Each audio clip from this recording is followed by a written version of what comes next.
Hello, beautiful souls. Welcome to Her True Stories, where we bring you stories of resilient women who have stood up for themselves. And today, we are shining the spotlight on Linda. But before we continue with Linda's calculated revenge, let me pause to tell you something important. If you've ever been told you're too old to start over, let me tell you, that's a lie. Your story isn't over, and you still have chapters left to write. Our best-selling book, Reclaiming Your Peace After Pain, is filled with simple, powerful steps to help you heal, rebuild, and fall in love with life again. Just like Linda discovered her own strength at 64, you too have the power to rewrite your narrative. Click the link in the description box and start your new beginning today. Now, let's see how a woman who refused to be a victim became the architect of perfect justice. My name is Linda Whitfield, and at 64 years old, I've learned that the sweetest revenge isn't served hot in a moment of rage. It's served ice cold, after years of careful planning, when your enemy least expects it. But let me start at the beginning, with the sound that changed everything. The doorbell of my penthouse apartment, chiming at exactly 3:17 p.m. on a Tuesday afternoon in October.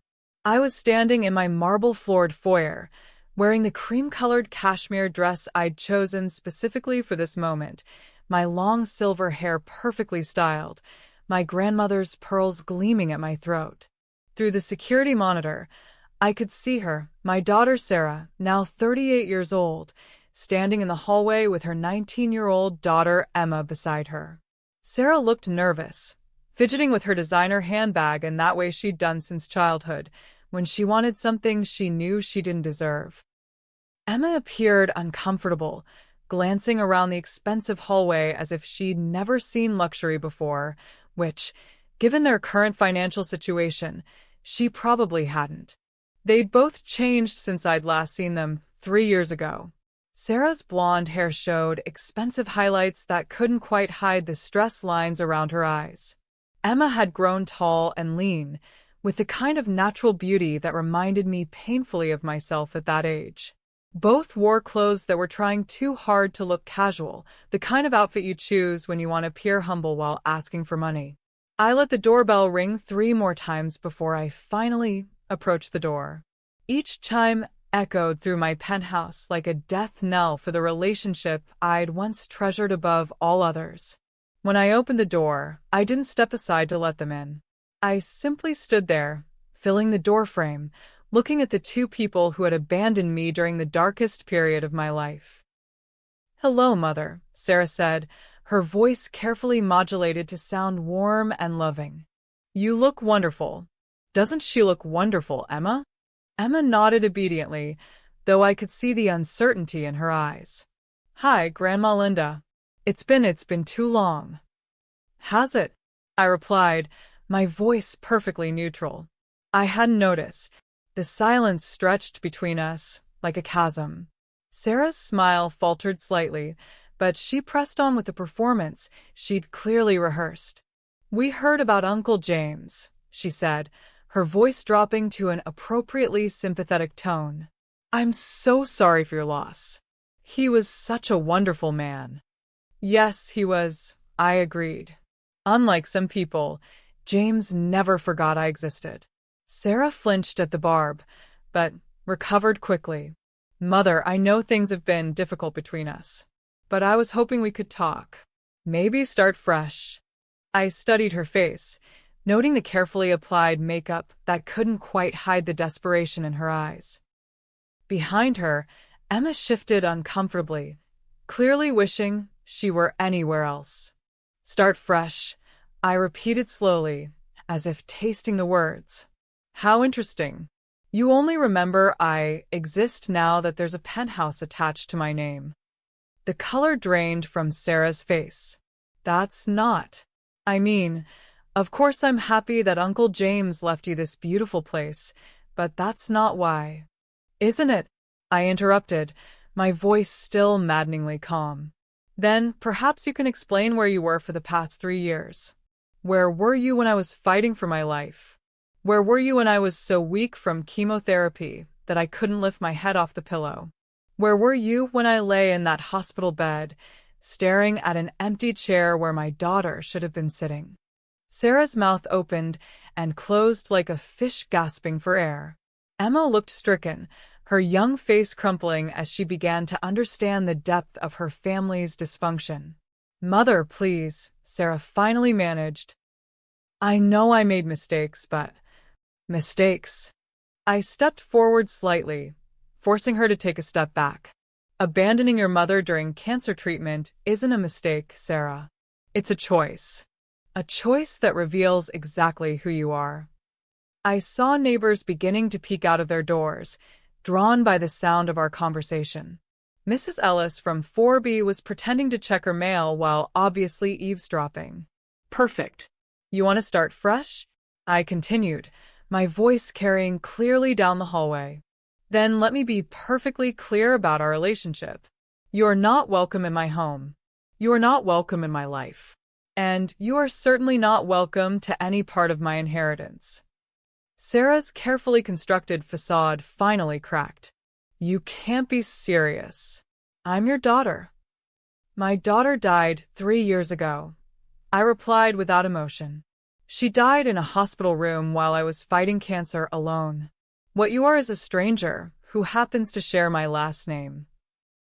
Emma burst into tears. "Grandma, please. Mom made mistakes, but we're family." I looked at this beautiful young woman, my granddaughter, who had inherited my eyes and my stubborn chin, and felt nothing but cold satisfaction. "Family," I said quietly, "shows up when it matters. Family doesn't wait until there's money involved to remember they love you." I stepped back into my penthouse and began to close the door. Sarah lunged forward, pressing her hand against it. "Wait. Mother, please. We need to talk about this." We need nothing," I said, looking directly into her eyes. "But you, Sarah, need everything. And that is exactly what you'll get from me." I closed the door with a soft click that echoed like a gunshot in the marble foyer. Through the security monitor, I watched them stand there for several long minutes, Sarah arguing in hushed tones while Emma sobbed quietly.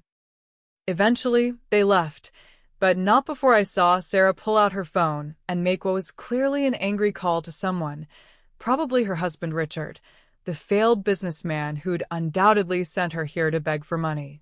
I walked to my living room windows, which offered a panoramic view of Manhattan's skyline. The afternoon sun was casting long shadows across the city, and somewhere down there, my daughter was probably crying in her car, finally understanding that the mother she'd taken for granted was gone forever. Good. People think revenge is about anger, about lashing out in the heat of the moment. They're wrong. Real revenge, the kind that truly destroys your enemy, requires patience, planning, and the kind of cold calculation that comes only from profound betrayal. I had been patient for 3 years, ever since the last chemotherapy session when I'd finally accepted that my daughter would never walk through that hospital room door. I had planned for 18 months, ever since James's death had given me both the means and the perfect trap. And now, finally, I was ready to execute the most satisfying campaign of my life. Sarah thought she could waltz back into my life now that I had money. She thought she could play the loving daughter, erase 3 years of abandonment with a few apologetic words and some crocodile tears. She was about to learn that some doors, once closed, can never be opened again. As I stood in my penthouse, surrounded by luxury that James had worked his entire life to achieve, I smiled for the first time in years. Not the polite smile I showed to acquaintances, or the bitter smile that had become my default expression during chemotherapy. This was the smile of a woman who had just fired the opening shot in a war that would end with her enemy's complete and utter destruction. Sarah wanted my inheritance. She was welcome to try to take it. But first, she was going to pay for every day she'd left me to fight cancer alone. To understand why I felt no mercy for Sarah that day, you need to understand what the 3 years before had been like. You need to know what it means to fight for your life, while the people who should love you most act as if you've already died.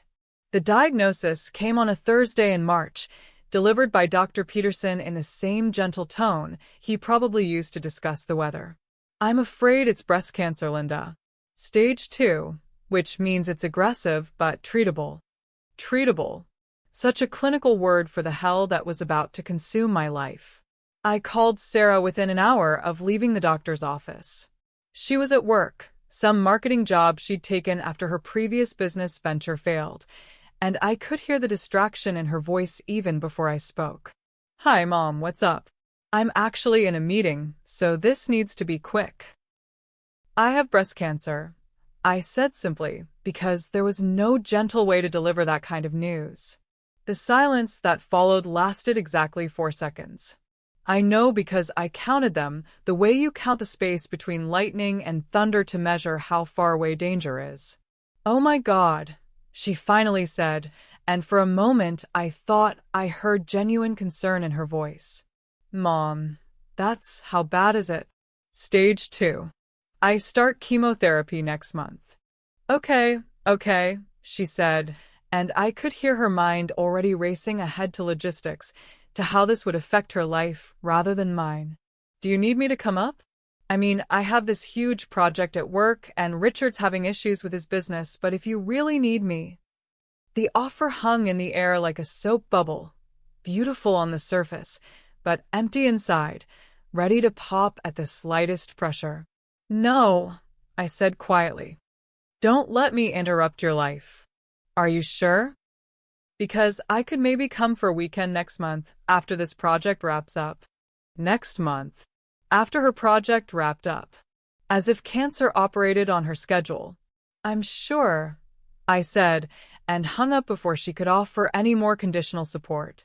That was the last real conversation we had for 3 years. The chemotherapy began in April. I'd researched it thoroughly, of course, read every medical journal article, joined online support groups, prepared myself for the battle ahead.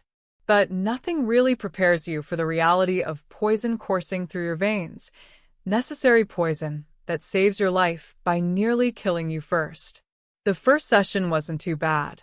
I drove myself to the oncology center, sat in the comfortable chair they provided, and watched the 4 drips slowly transfer the chemicals that would hopefully save my life. The nurses were kind, professional, encouraging. Do you have someone to drive you home? Asked Karen, the head nurse, as the session ended. I'm fine to drive myself, I said, though I was already feeling the first waves of nausea. What about next time? These treatments can be cumulative. You really should have someone here with you. I nodded and smiled, not wanting to admit that there was no one to call. Sarah hadn't visited. Emma was in college, focused on her sorority and her classes, and her young life that had no room for a sick grandmother. My few friends were acquaintances really, people from the bridge club and charity committees who would send flowers but wouldn't sit in a hospital waiting room. By the 3rd treatment, Karen had stopped asking about family. I could see the pity in her eyes, the way she lingered a little longer when checking my 4, the way she brought me extra blankets without being asked. Doesn't she have family? I overheard one nurse whisper to another as I dozed in my chair. A daughter somewhere, Karen replied quietly. Never seen her. The shame of that moment. Being pitted by strangers for my family's abandonment burned worse than any chemotherapy side effect. The treatments continued through summer and into fall. I lost my hair first, then my appetite, then what felt like my very essence. There were days when I was too weak to get out of bed, when the nausea was so overwhelming that I couldn't keep down even water. I learned to time my grocery shopping for the brief windows when I felt almost human, learned to prepare meals in advance for the days when I'd be too sick to cook. I called Sarah exactly once during this period, during week 6 when the chemotherapy had been particularly brutal, and I'd spent 3 days unable to keep down solid food. Mom. Her voice was bright, distracted. Hold on, let me just… Emma, turn that music down. Sorry, Emma's home for the weekend, and you know how kids are. Emma was home for the weekend. My granddaughter was visiting her mother, sitting in her living room, while her grandmother was dying alone an hour's drive away. I'm having a rough patch with the chemo, I said carefully. I was wondering if maybe you could visit this weekend. Just for a few hours. Oh, Mom. I wish I could, but Emma's only here until Sunday, and we have so many things planned. You know how it is when she comes home from college. We barely get any time together. They barely got any time together. While I had nothing but time, endless stretches of it filled with sickness and solitude. Maybe next weekend? She offered vaguely. Things should calm down by then. Next weekend came and went without a call. So did the weekend after that, and the one after that. The worst day came in October, during my 8th treatment. I'd been battling a particularly severe reaction to the new drug cocktail they'd started me on, and my blood counts had dropped to dangerous levels. Dr. Peterson had insisted I be admitted for observation. I spent 4 days in that hospital room, watching the empty chair beside my bed and listening to the sounds of other patients' visitors in the hallway. Flowers were delivered, conversations carried through thin walls, children's laughter echoed from the family lounge. My room stayed silent. On the 3rd day, Karen found me crying, not from pain or fear, but from the crushing loneliness of fighting for my life, while my own daughter acted as if I'd already lost. Honey, she said gently, sitting in the empty chair that should have held my daughter, have you tried calling your family? Sometimes people don't know how to help during illness. They get scared and they stay away because they don't know what to say. I wanted to tell her that I'd tried, that I'd called and been dismissed, that my absence from my daughter's life was apparently less important than a college student's weekend visit. Instead, I just shook my head. They have their own lives, I said, and Karen squeezed my hand with the kind of compassion that should have come from my own blood. The treatments ended in February, 11 months after they'd begun. I was officially in remission. My hair was starting to grow back in silver instead of the brown it had been, and I was slowly regaining my strength. I called Sarah to share the good news. Mom. Oh my God, that's wonderful. Her enthusiasm sounded genuine, and for a moment I felt a flicker of hope that maybe we could rebuild what had been broken. We should celebrate. Richard and I could drive up next weekend, take you out to dinner. That would be nice, I said carefully. Actually, wait, let me check my calendar. Oh, damn, we have that thing with Richard's clients next weekend. The weekend after is Emma's spring formal, and the weekend after that. Her voice trailed off as she clearly realized she was making excuses. It's fine, Sarah, I said. Don't worry about it. No, we'll figure something out. I promise. That promise joined all the others she'd made and broken over the years. Empty words meant to assuage her guilt rather than express genuine commitment. 2 weeks later, James called with news that would change everything. Linda, he said, his voice heavy with concern, I've been watching what's happened with Sarah during your treatment. I want you to know that I'm changing my will. James was my older brother, the successful one who'd built a real estate empire and never married, never had children of his own. He'd always been fond of Sarah and Emma, had sent generous birthday and graduation gifts, had welcomed them into his life with the warmth of a man who enjoyed being an uncle. You don't need to do that, I protested. Yes, I do. A daughter who abandons her mother during cancer treatment doesn't deserve to inherit what that mother's family built. When I die, everything goes to you, the penthouse, the properties, all of it. James. I've already spoken to my lawyer. Sarah gets nothing. Not a penny, not a photograph, nothing. You survived cancer, Linda, but you also survived learning who your real family is. James died 6 months later, sudden heart attack, while he was reviewing property deals in his office. At his funeral, Sarah cried appropriately and accepted condolences graciously. She even delivered a lovely eulogy about what a wonderful uncle he'd been. She had no idea that he'd written her out of his life as completely as she'd written me out of mine. The will reading was a small affair, just me, Sarah, Emma, and James's lawyer in a conference room that smelled of leather and old money. When the lawyer announced that the penthouse and the bulk of James's estate was coming to me, Sarah looked genuinely surprised. "But what about Emma's college fund?" she asked. Uncle James always said he'd help with her education. The lawyer consulted his notes. Mr. Whitfield left no provisions for Emma's education. The entire estate passes to Mrs. Linda Whitfield. I watched Sarah's face as the reality hit her. She'd been counting on James's money, had probably already made plans for it. The disappointment in her eyes was almost as satisfying as the cancer diagnosis had been devastating. After the reading, as we stood outside the lawyer's office, Sarah tried one more time. "Mom, I know things have been difficult, but we're still family. Maybe now that you have this wonderful opportunity, we could try to rebuild our relationship."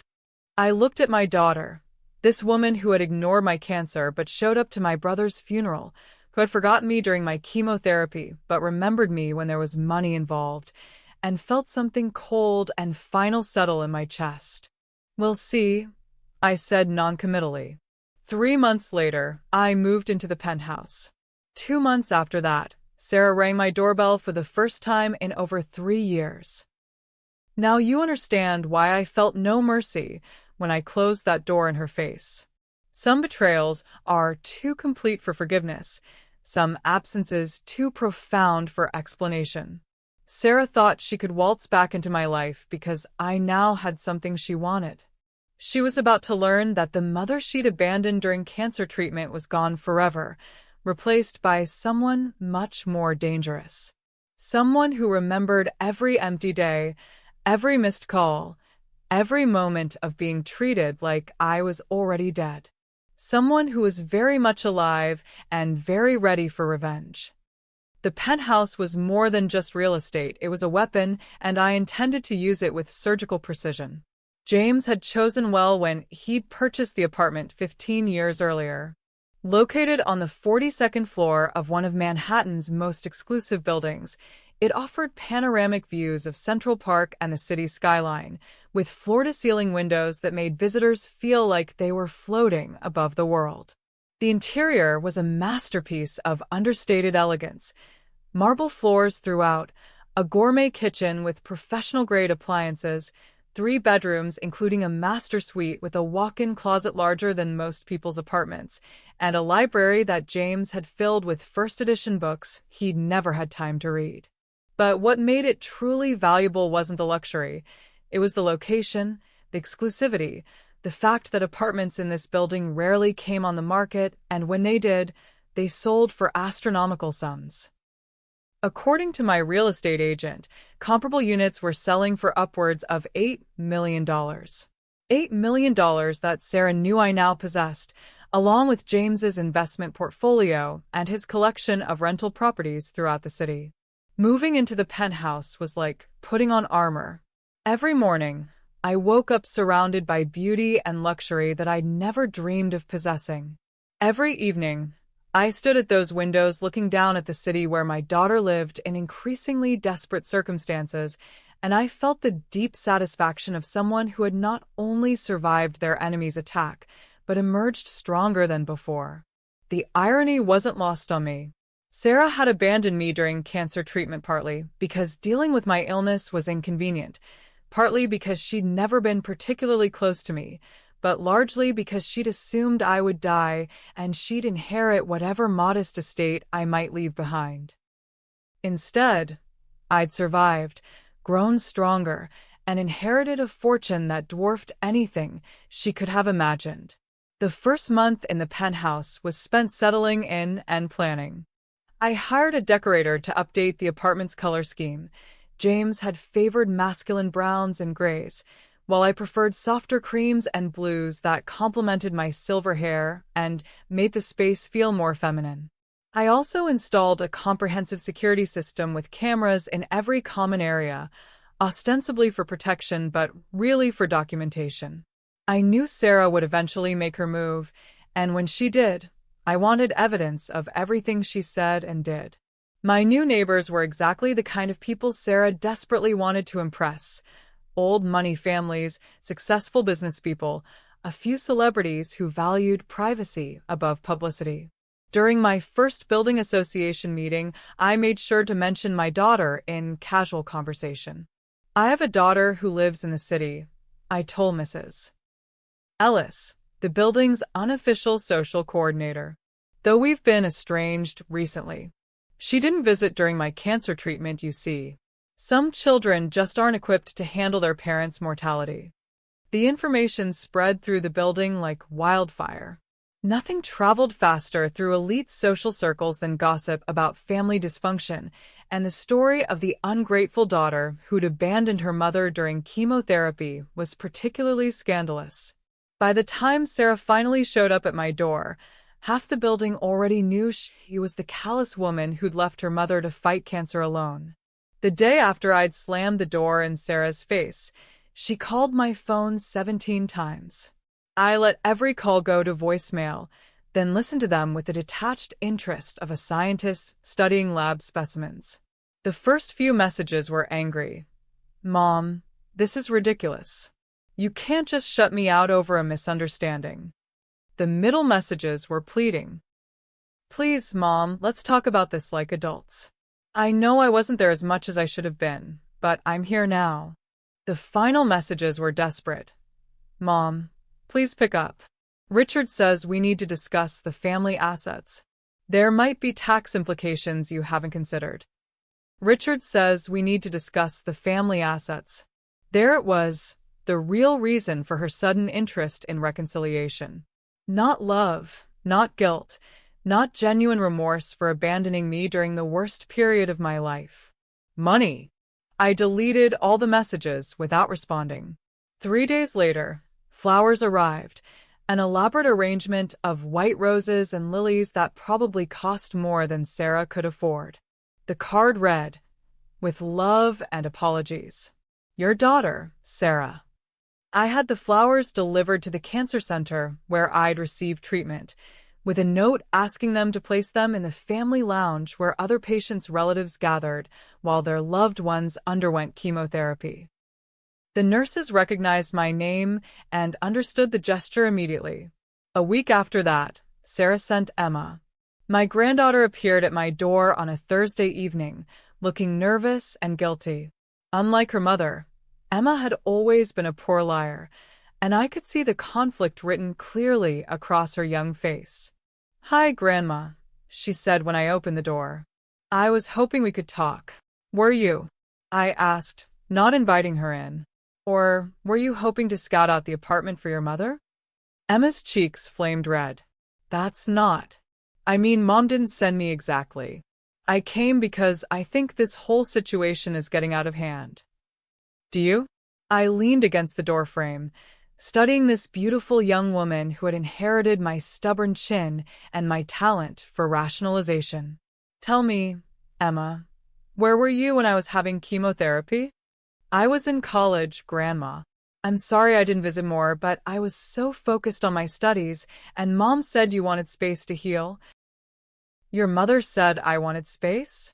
Emma nodded eagerly, clearly relieved to shift some blame to Sarah. "She said the chemotherapy was making you tired and emotional, and that it would be better if we gave you time to recover before visiting." The lie was so breathtaking in its audacity that I almost admired Sarah for it. She'd not only abandoned me during cancer treatment, she'd prevented her own daughter from visiting by claiming it was my choice. "I see," I said calmly. "And what does your mother want now?" Emma's composure cracked slightly. She's worried about you. Living alone in this big place, dealing with all of Uncle James's estate issues. She thinks maybe we could help. Help with what, specifically? Well, the taxes must be complicated and the maintenance fees on a place like this, and... Emma trailed off as she realized she was essentially asking about my finances. "Emma," I said gently, Your mother sent you here to find out how much money I have and whether I'm competent to manage it myself. Don't insult my intelligence by pretending this is about family concern." Emma burst into tears, the same kind of dramatic sobbing she'd perfected as a child when she'd been caught doing something wrong. "Grandma, please. I know Mom made mistakes, but she's sorry. And we really are struggling financially. Dad's business failed again, and they're behind on the mortgage, and I had to take out extra student loans." There it was. The truth beneath all the tears and manipulation. They weren't here because they loved me or regretted abandoning me. They were here because they needed money and thought I was their easiest target. "Emma," I said, my voice still gentle but absolutely firm, "your financial problems are not my responsibility. Your mother made choices, and choices have consequences. She chose not to be my daughter when I needed her most. I'm choosing not to be her mother now that she needs me most." I closed the door while she was still crying in the hallway. That evening, I poured myself a glass of James's vintage wine and stood at my windows watching the city lights twinkle below. Somewhere out there, Sarah was probably consoling her daughter, spinning new lies about my cruelty and unreasonableness. They had no idea that this was only the beginning. The next phase of my plan required patience and subtlety.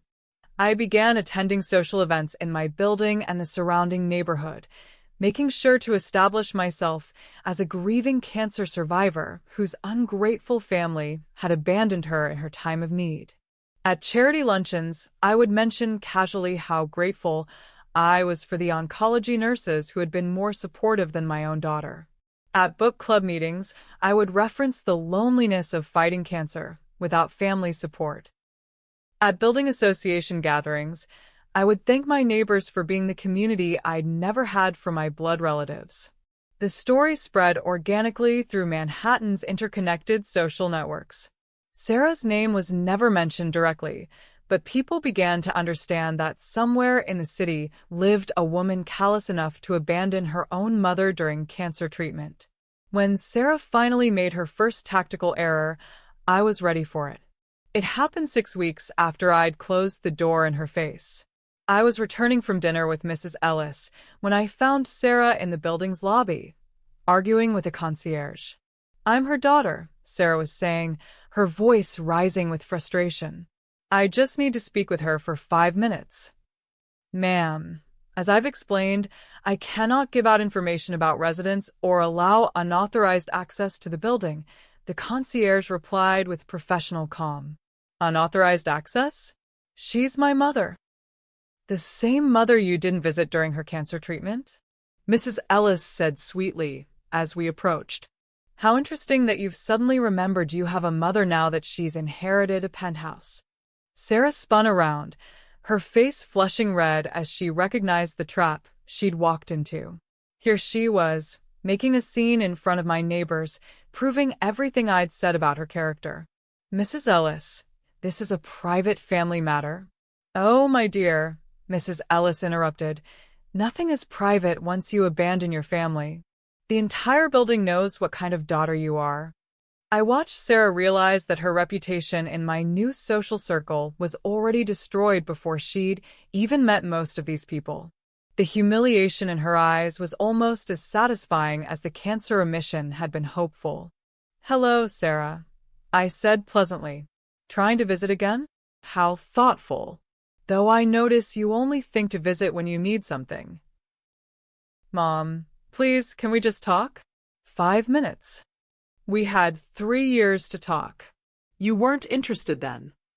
I turned to the concierge. "Please make note that Sarah Moore is not authorized to visit my apartment or receive any information about my whereabouts." As I walked toward the elevator, Sarah called after me, "You can't cut me out forever. I'm your daughter. I have rights." I paused at the elevator doors and turned back with a smile that contained no warmth whatsoever. "Rights," I repeated. "You had the right to visit your mother during cancer treatment. You chose not to exercise it. I have the right to choose my family, and I'm exercising it now." The elevator doors closed on her shocked face, and I rode up to the 42nd floor feeling lighter than I had in years. Sarah thought she could pressure me into forgiveness, manipulate me into sharing my inheritance, shame me into accepting her back into my life. She was about to learn that the mother who had begged for her daughter's presence during chemotherapy was gone forever.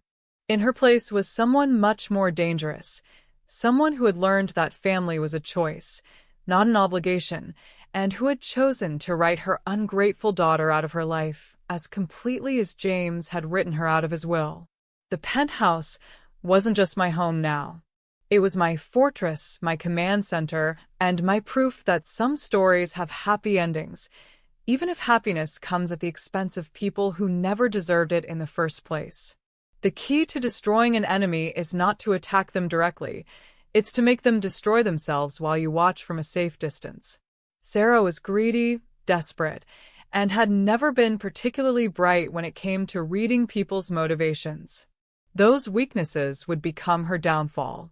My plan required 3 elements: hope, opportunity, and documentation. I needed Sarah to believe she could still win me over. I needed to provide her with chances to reveal her true character, and I needed evidence of everything she did and said. The hope came first.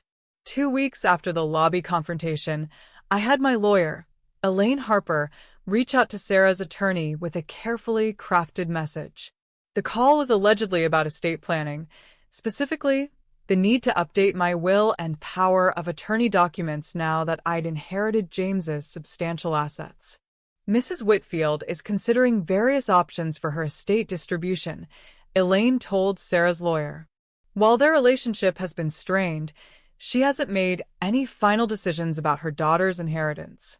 She's asked me to reach out about possibly including Sarah in the estate planning discussions. The message was deliberately ambiguous. It suggested that I might be softening towards Sarah, while also making clear that no decisions had been made. Most importantly, it created the impression that acting quickly might influence my choices. Sarah called within 2 hours of her lawyer, relaying the message. "Mom."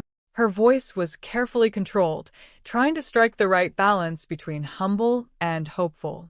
"I heard from my attorney that you're updating your estate plan. I was wondering if we could meet to discuss it. Were you?" I kept my own voice neutral, neither encouraging nor dismissive. "And what exactly would you like to discuss?" "Well, I know I haven't been the daughter you deserved, especially during your illness. I was hoping we could work on rebuilding our relationship.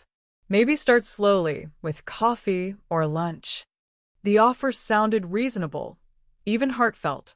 If I hadn't spent 3 years learning exactly who Sarah really was, I might have been touched by it. "I suppose we could try lunch," I said after a long pause. "Nothing elaborate. There's a small cafe near the building." "That would be wonderful, Mom." "When works for you?" We arranged to meet the following Thursday at 1 p.m. at a quiet restaurant 2 blocks from my building.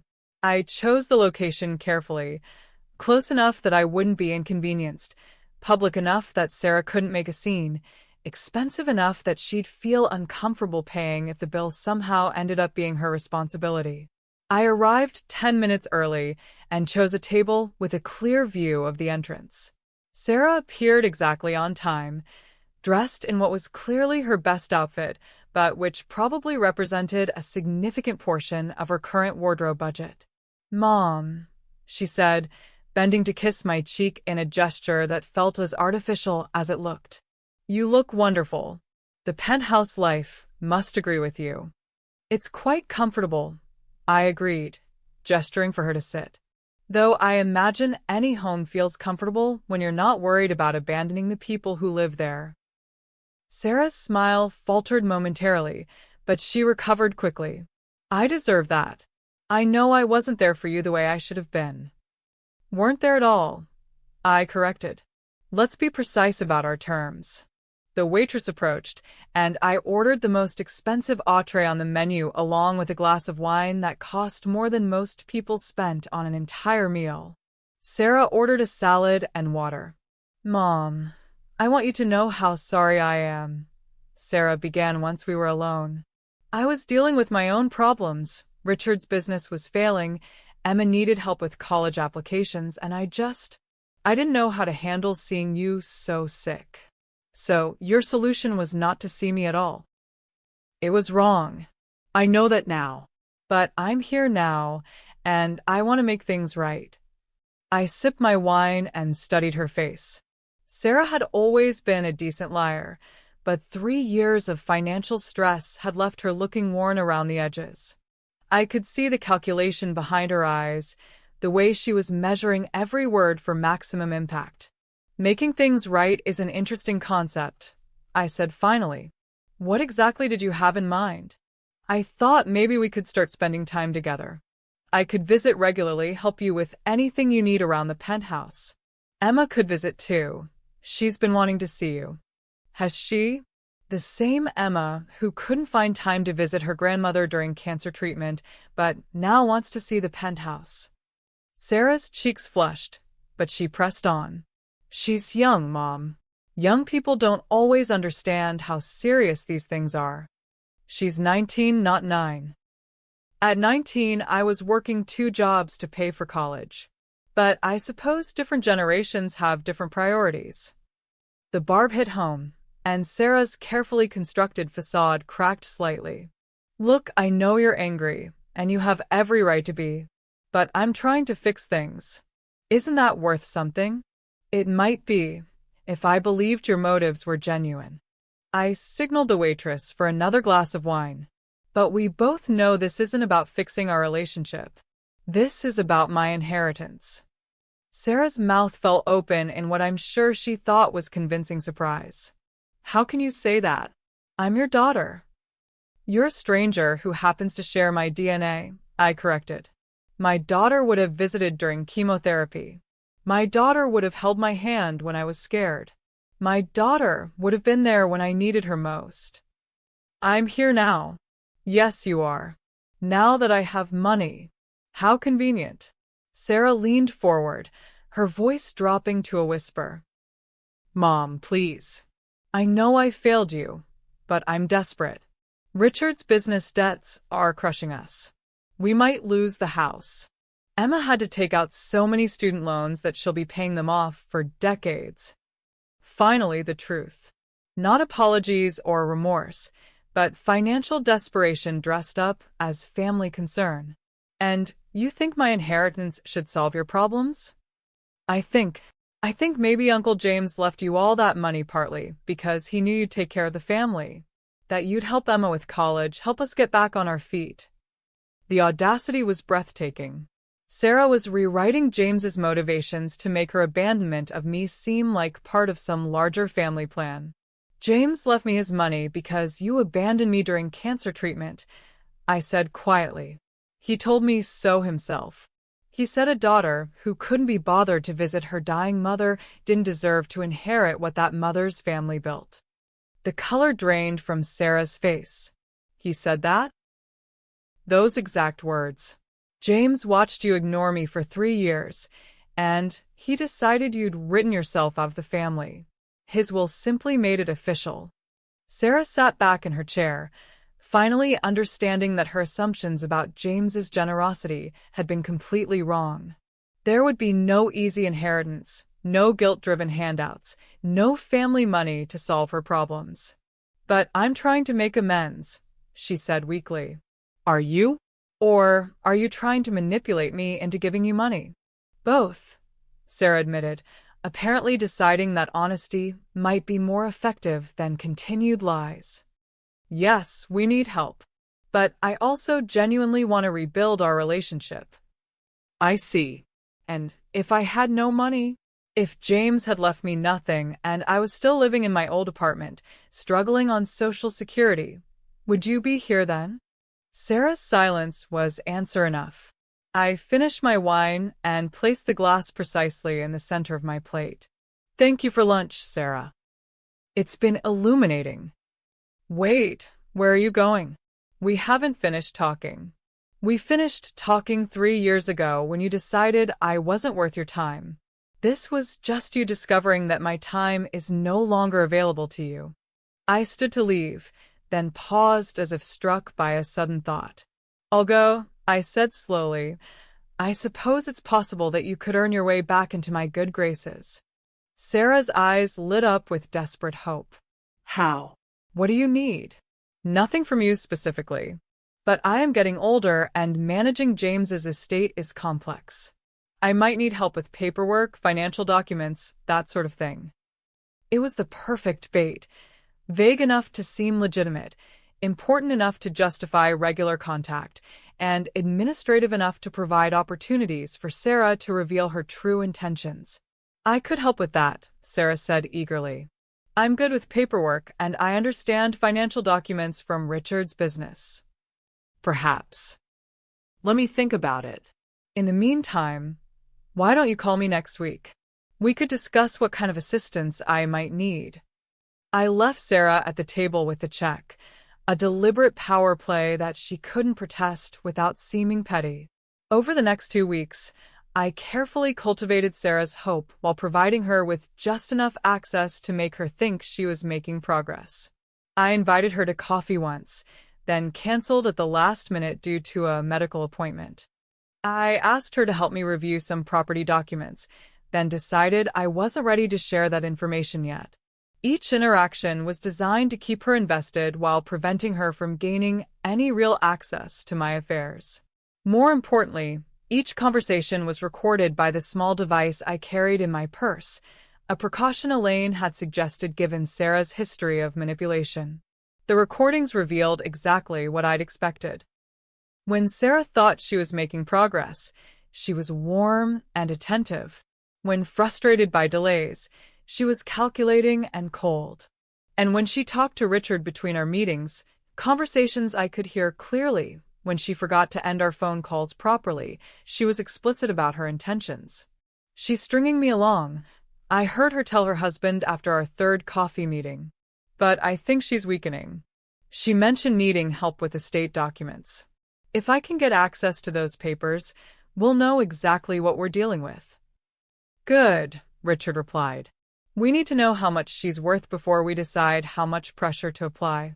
Emma's tuition is due next month, and the mortgage company is making noises about foreclosure. Don't worry. I'll get what we need. Mom's always been sentimental about family. I just need to find the right angle. The right angle. As if my love for the daughter who'd abandoned me during cancer treatment was just another weakness to exploit. Perfect. By the end of the month, I had hours of recorded conversations proving that Sarah's reconciliation attempts were entirely motivated by greed. I also had documentation of her increasingly desperate financial situation and evidence of her husband's gambling debts that she'd failed to mention during our heart-to-heart lunch.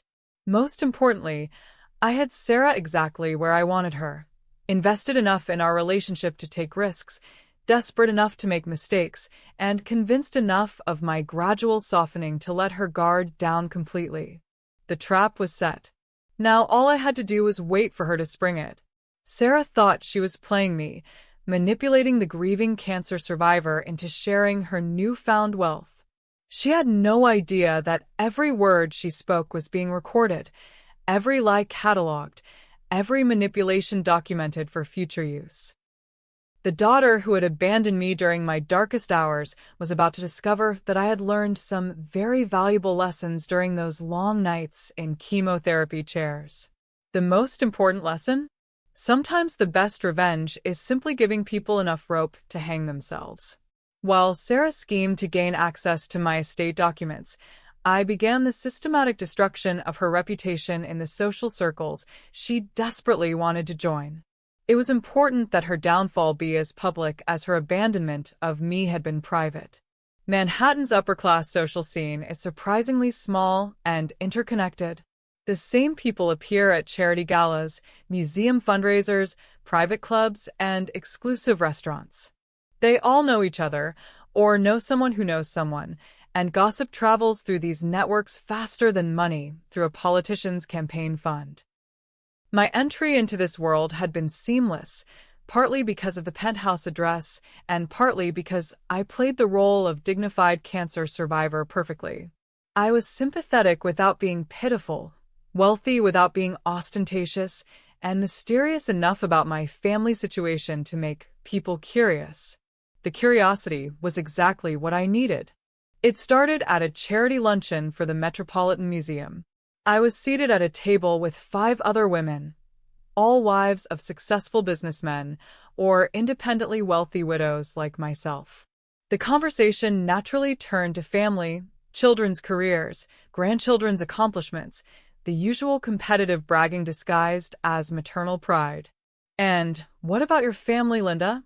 asked Patricia Thornton, whose husband owned half of the restaurants in the Upper East Side. "Do you have children?" "I have a daughter," I said with carefully measured sadness. Though we're estranged. The admission created exactly the right amount of uncomfortable silence. In these circles, family estrangement was scandalous, something that happened to other people, never to anyone sitting at their table. "Oh my," Patricia said gently. "I'm so sorry. May I ask what happened?" "She abandoned me during my cancer treatment," I said simply, then took a sip of wine to let the words sink in. The silence that followed was profound. These were women who had dedicated their lives to charity work, who understood that family duty was the foundation of civilized society. The idea of abandoning a parent during cancer treatment was beyond their comprehension. "Abandoned you?" whispered Helen Morrison, whose own daughter was a successful pediatric surgeon. "During cancer?" "3 years of chemotherapy," I confirmed. "Not a single visit. Not even a phone call on the days when I was too sick to get out of bed." "But surely there was some misunderstanding," Patricia began. No misunderstanding. She was simply too busy with her own life to be bothered with her dying mother. I let that image settle in their minds, the picture of a daughter so callous that she couldn't spare time for her cancer-stricken mother. "How horrible," Helen said, her voice filled with genuine shock. "I can't imagine any of my children behaving that way." "Neither could I replied. Until it happened. Word of the conversation spread through the charity circuit like wildfire. Within a week, I was receiving invitations to dinner parties, book clubs, and cultural events from women who wanted to hear the full story. I accepted selectively, always choosing gatherings where the guest lists included people who might encounter Sarah in the future. At each event, I told the same story with minor variations. The details never changed, those were too easy to verify, but I adjusted the emotional tone depending on my audience. With older women, I emphasized the loneliness and abandonment. With mothers, I focused on the incomprehensible cruelty of a child turning her back on a parent. With cancer survivors, I shared the particular horror of facing mortality without family support.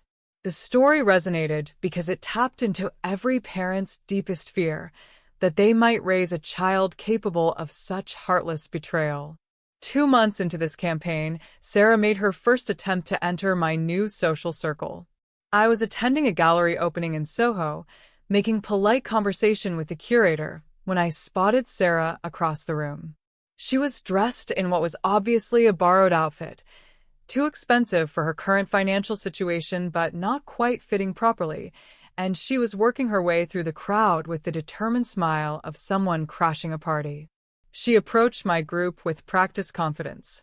"Excuse me," she said to the curator, "I couldn't help but notice you speaking with my mother." The curator, a sophisticated woman named Claire who had already heard my story through the charity network, looked Sarah up and down with barely concealed disdain. "Your mother?" Claire repeated, her tone suggesting she found the claim unlikely. "Linda Whitfield," Sarah confirmed, gesturing toward me with artificial warmth. "We've been working on rebuilding our relationship after some difficult years." "How interesting," Claire said coolly. "Your mother was just telling us about her experience with cancer treatment. She mentioned that her family wasn't particularly supportive during that time."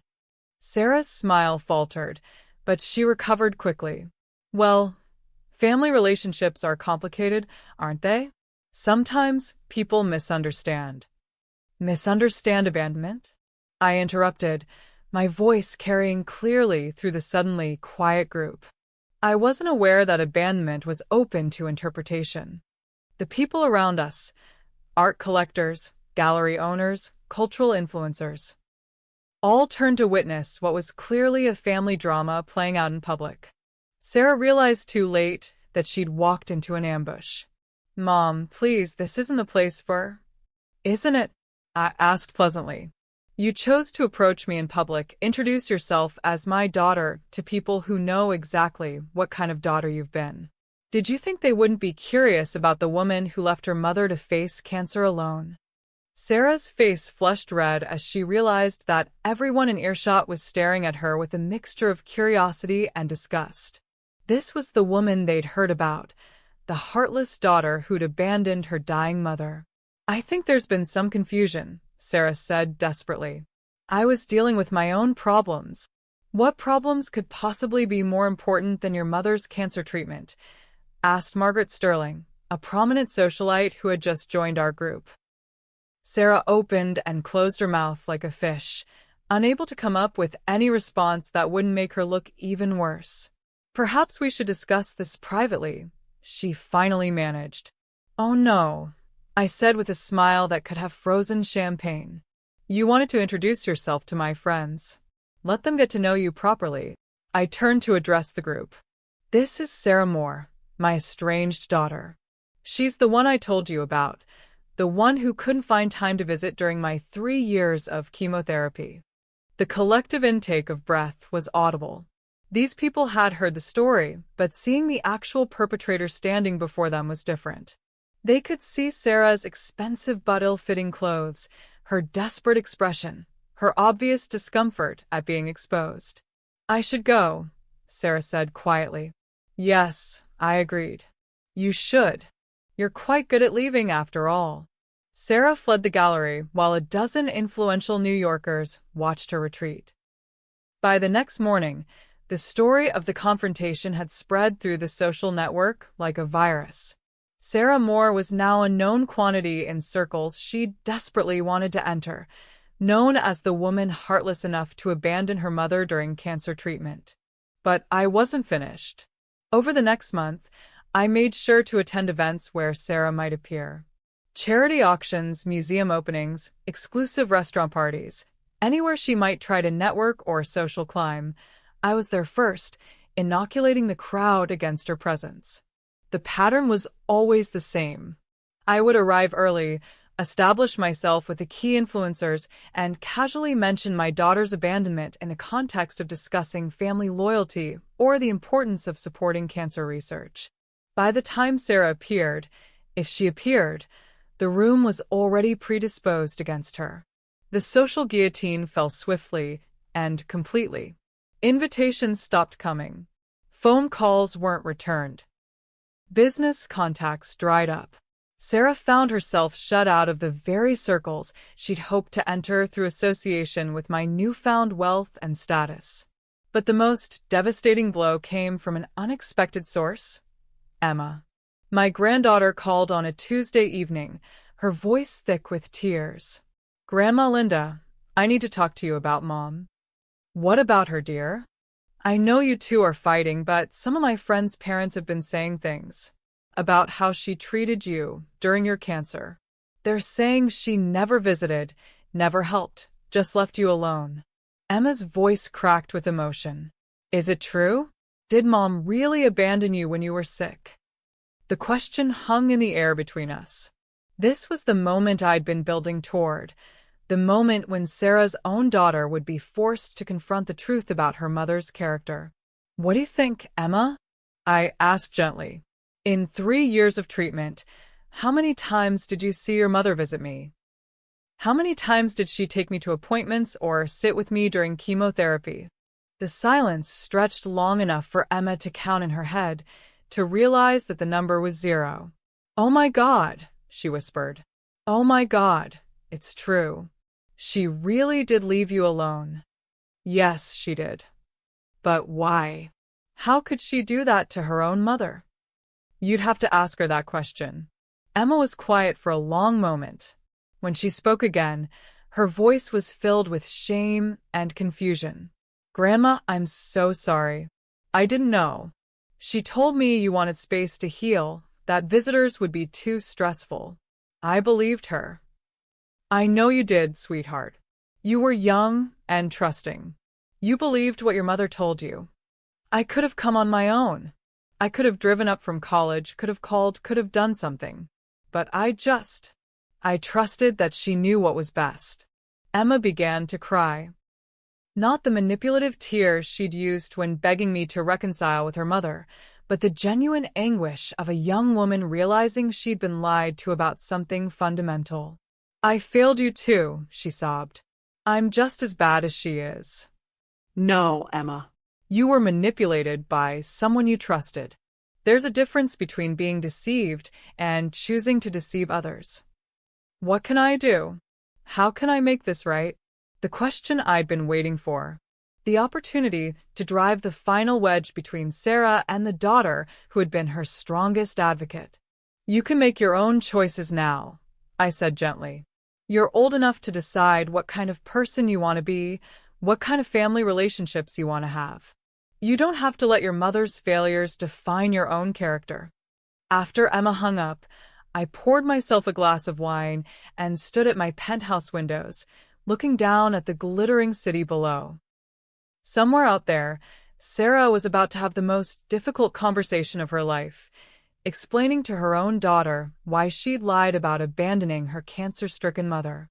The social destruction was complete. Sarah's reputation in any circle that mattered was thoroughly ruined. Her own daughter now knew the truth about her character. The business contacts she'd hoped to make through association with my wealth had evaporated before they could form. But this was still only the beginning.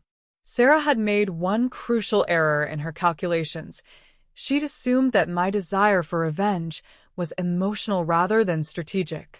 She thought that if she could manipulate my feelings, guilt, loneliness, maternal love, she could even. She had no idea that I'd moved far beyond emotion into the realm of cold, methodical planning.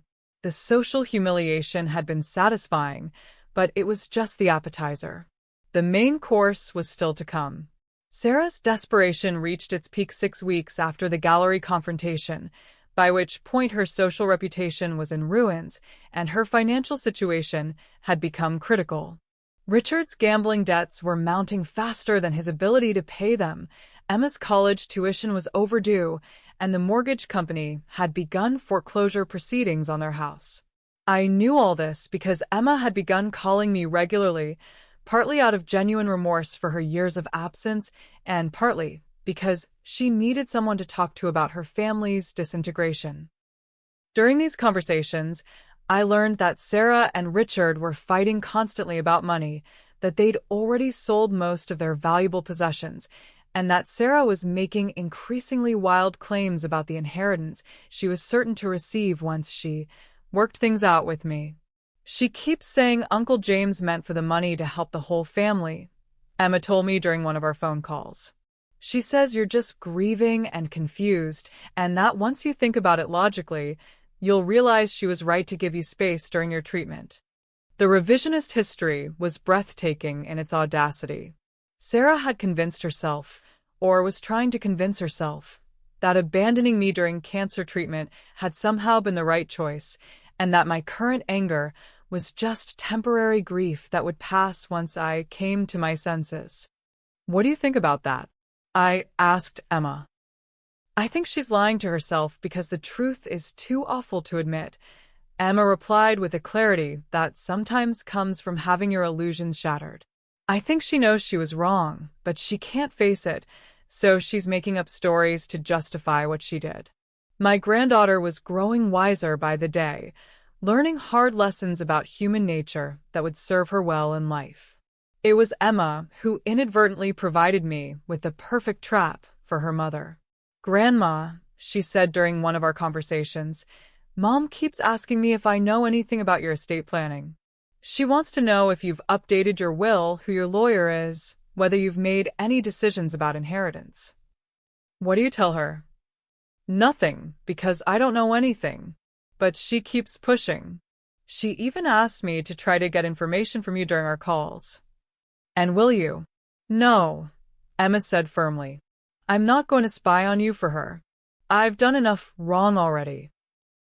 But Sarah's questions gave me an idea for the perfect bait. The next week, I arranged to meet Sarah for coffee at a cafe near the Penthouse.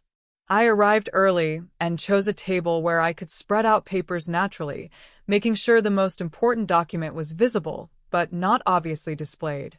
The document was a masterpiece of legal-looking fiction that Elaine Harper had helped me create. Titled Estate Planning Draft, Confidential, it contained just enough real information to seem authentic, while including provisions that would be irresistible to someone like Sarah. The fake will named Sarah as the sole beneficiary of my estate, contingent on her demonstrating renewed commitment to family relationships.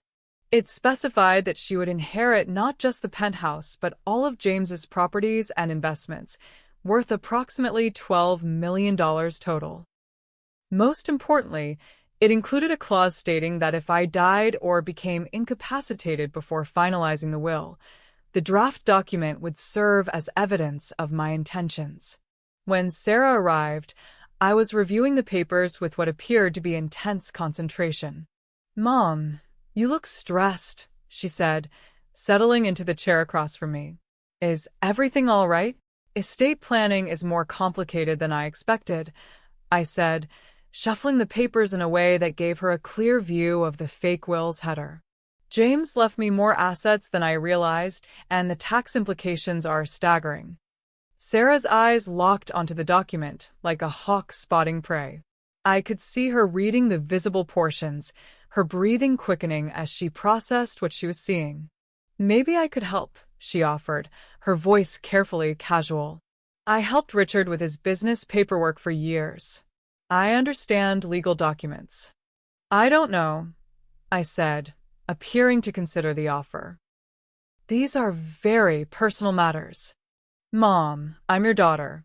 Who else would you trust with something this important?" The irony of that statement, coming from someone who'd abandoned me during cancer treatment, was almost too perfect. "I suppose you're right," I said after a moment. "But I'm not ready to share everything yet. Let me think about it." I gathered the papers carefully, making sure Sarah had seen enough to fuel her desperation, but not enough to satisfy her curiosity. The draft will disappeared into my purse, but I could see that Sarah's mind was racing with possibilities. Over the next week, Sarah called me daily. Each conversation circled around the same theme: her willingness to help with estate planning, her concern about tax implications, her suggestion that family decisions should be made with family input. "I've been thinking about what you said regarding estate planning," she said during one call. "Maybe we should sit down with your lawyer together. Two heads are better than one, especially when it comes to something this complex." "Perhaps," I said noncommittally, "though I'm not sure you'd understand the documents. Some of them are quite technical." The challenge to her intelligence was deliberate. Sarah had always been sensitive about her education, having dropped out of college to marry Richard and never quite feeling as smart as she pretended to be. "I think you might be surprised by what I can understand," she said with an edge to her voice. "We'll see." 2 days later, I provided Sarah with the opportunity she'd been waiting for. "I need to run to the pharmacy to pick up some prescriptions," I told her during one of her visits to the penthouse. "Would you mind waiting here? I'll be back in 20 minutes. "Of course, Mom. Take your time." I made a show of gathering my purse and coat, then paused at the door as if struck by a sudden thought. "Oh, I left some estate documents on the kitchen table.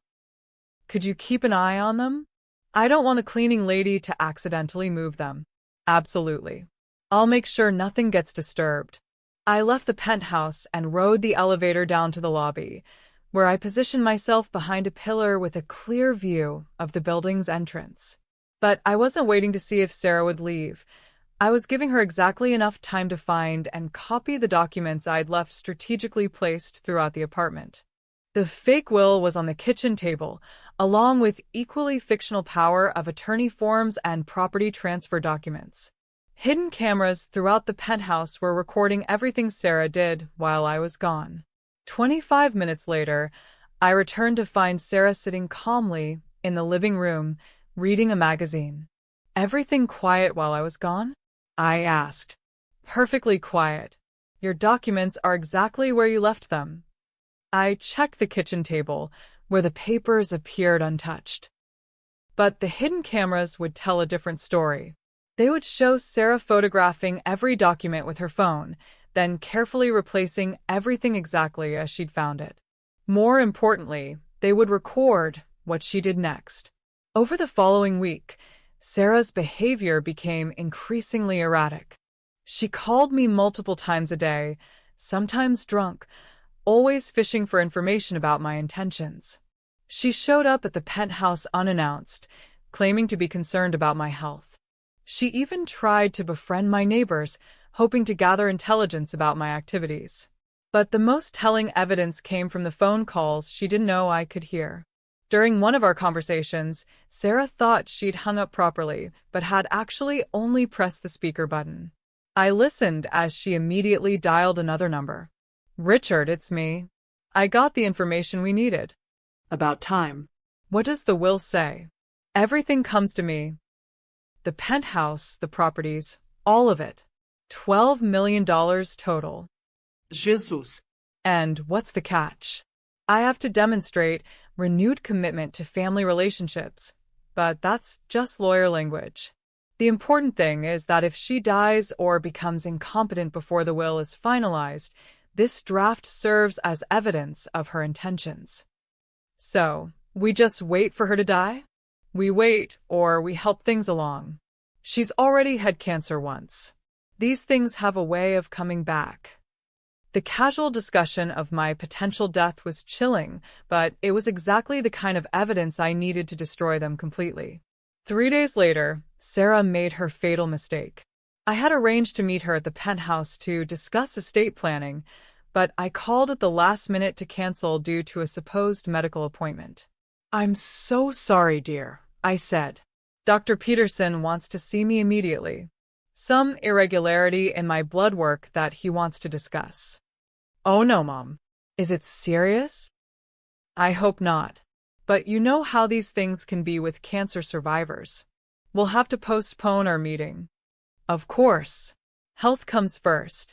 What Sarah didn't know was that I was actually in Elaine Harper's office, watching the penthouse security monitors as my daughter let herself into my home using the spare key I'd given her weeks earlier. The cameras captured everything in high definition: Sarah entering the apartment, going directly to my bedroom, and opening the safe where she knew I kept important documents. She removed the fake estate planning papers and spent 20 minutes photographing them again, this time paying special attention to signature pages and notarization requirements. But then she did something I'd been hoping for, but hadn't dared to expect. Sarah took out a pen and began practicing my signature on a piece of blank paper. After several attempts, she found a rhythm that satisfied her, then carefully forged my name on one of the power of attorney documents. The cameras captured every stroke, every pause, every moment of criminal intent.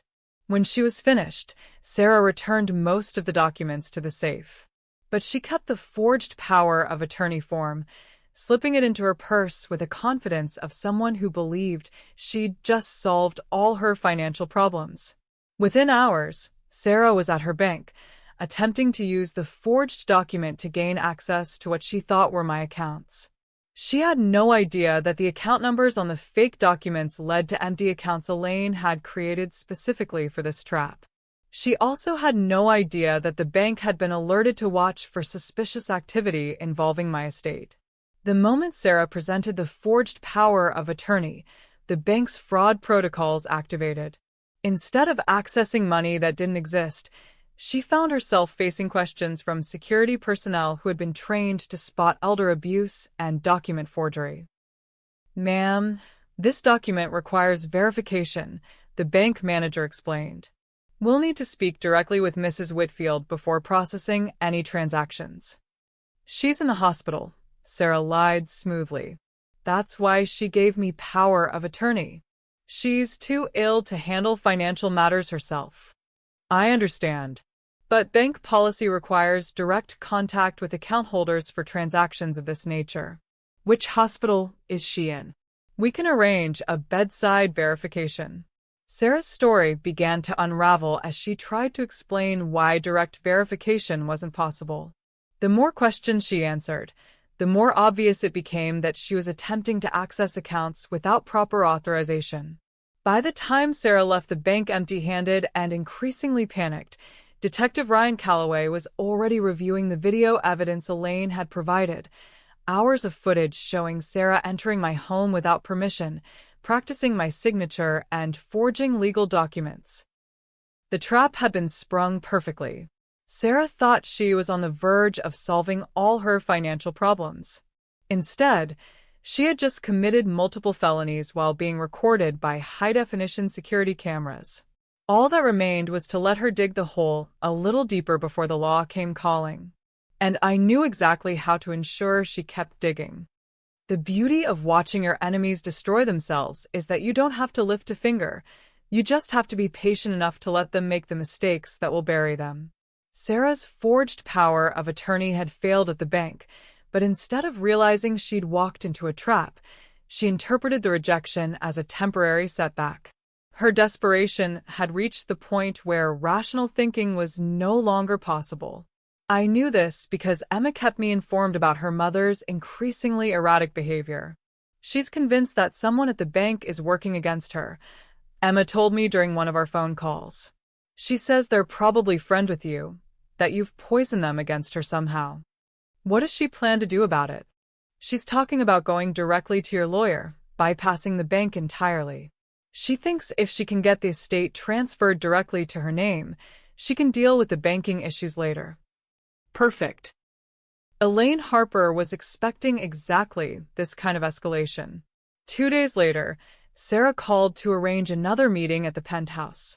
Her voice carried a manic energy that I recognized from my own desperate moments during chemotherapy, the sound of someone clinging to hope despite overwhelming evidence that their situation was hopeless.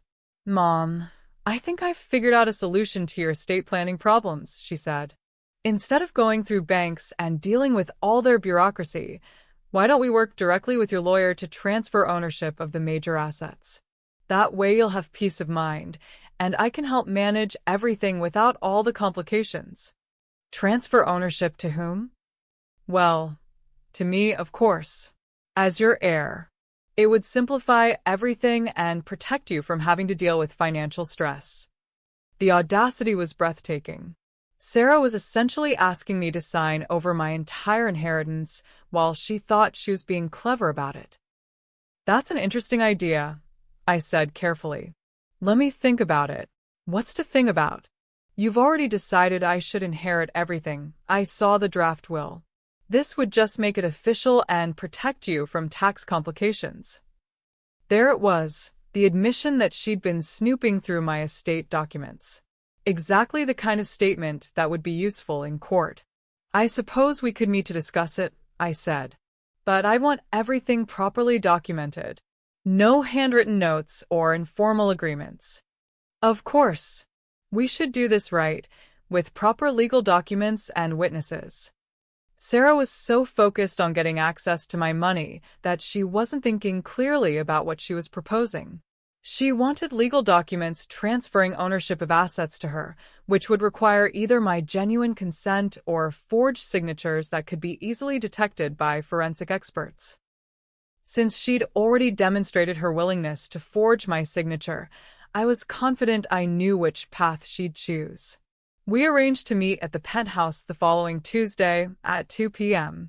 I made sure to mention that my cleaning lady would be there until 3 o'clock, creating a sense of urgency that would pressure Sarah into making hasty decisions. On Tuesday morning, I reviewed the setup one final time with Elaine Harper and Detective Calloway. The Penthouse was wired for both audio and video recording, with backup systems to ensure nothing would be missed. The documents Sarah would attempt to use were already prepared, elaborate fakes that looked authentic, but contained enough legal flaws to ensure they'd be thrown out of any legitimate court. Most importantly, Detective Calloway and two backup officers were positioned in an unmarked van outside the building, ready to respond within minutes of my signal. "Are you sure you want to handle the confrontation yourself?" Elaine asked. "We could have the officers arrest her the moment she attempts forgery." "No," I said firmly. "I want her to understand exactly what she's done and why she's being punished for it.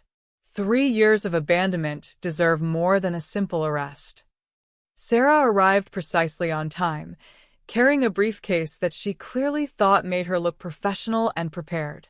She'd dressed carefully for the occasion, a conservative navy suit that was probably left over from her working days, paired with jewelry that was trying too hard to suggest success. "Mom," she said, kissing my cheek with the same artificial warmth she'd been displaying for months. "You look wonderful. Ready to get this paperwork sorted out?" "As ready as I can be," I replied, gesturing toward the dining room where I'd arranged the fake documents on the mahogany table. Though I have to admit, I'm feeling a bit overwhelmed by all the legal complexity. Sarah's eyes lit up as she saw the papers spread across the table. "Don't worry, I'll walk you through everything. These estate transfers are actually quite straightforward once you understand the process." She opened her briefcase and pulled out her own set of documents: property transfer forms, power of attorney papers, and what appeared to be a notarization kit complete with official-looking stamps and seals. "Where did you get all this?" I asked, though I already knew the answer from Detective Calloway's investigation. "I had my lawyer prepare everything," she lied smoothly. "He said it would be more efficient if we had all the paperwork ready to sign today." Sarah's lawyer was actually a notary service she'd found online, run by someone who specialized in questionable document preparation for desperate clients. The man had a history of skating close to the edge of legality, and Detective Calloway was already building a case against him for facilitating fraud. "Shall we start with the property transfers?" Sarah asked, pulling out a chair and gesturing for me to sit. "These forms will transfer ownership of the Penthouse and James's other properties directly to me, which will simplify the estate process and save thousands in probate costs." I sat down and pretended to study the documents she placed in front of me.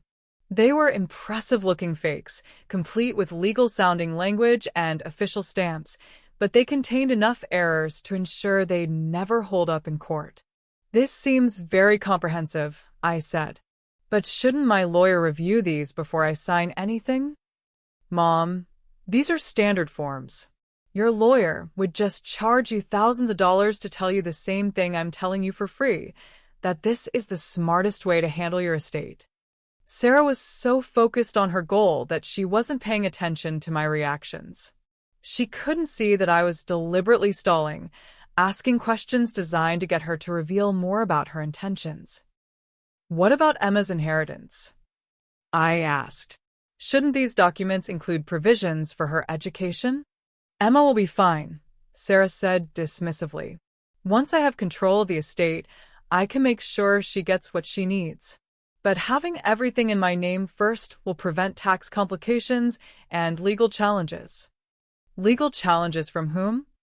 Sarah paused, clearly not having thought through this part of her story. "Well, you know how these things can be. Distant relatives, opportunistic lawyers, people who might try to claim they're entitled to something." The irony was perfect. Sarah was describing exactly what she was doing while pretending to protect me from people like herself.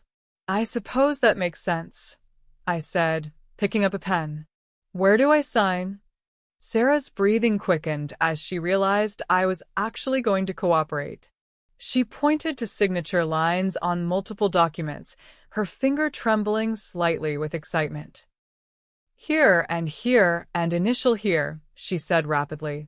"Then we'll need the power of attorney form signed and notarized." I held the pen over the first document, then hesitated. "Sarah, can I ask you something?" "Of course, Mom. What is it?" "Where were you when I was dying?" The question hit her like a physical blow. Sarah's face went white, and she stared at me as if I'd spoken in a foreign language. What do you mean? You know exactly what I mean. Where were you during my cancer treatment? Where were you when I was too sick to get out of bed? Where were you when I was scared and alone and needed my daughter? Mom, we've been through this. I was dealing with my own problems. No, I interrupted, setting down the pen. You were avoiding me because taking care of a sick parent was inconvenient. You wrote me off as already dead, so you wouldn't have to feel guilty about abandoning me. Sarah's carefully constructed facade began to crack. That's not true. I wanted to help, but you seem to want space.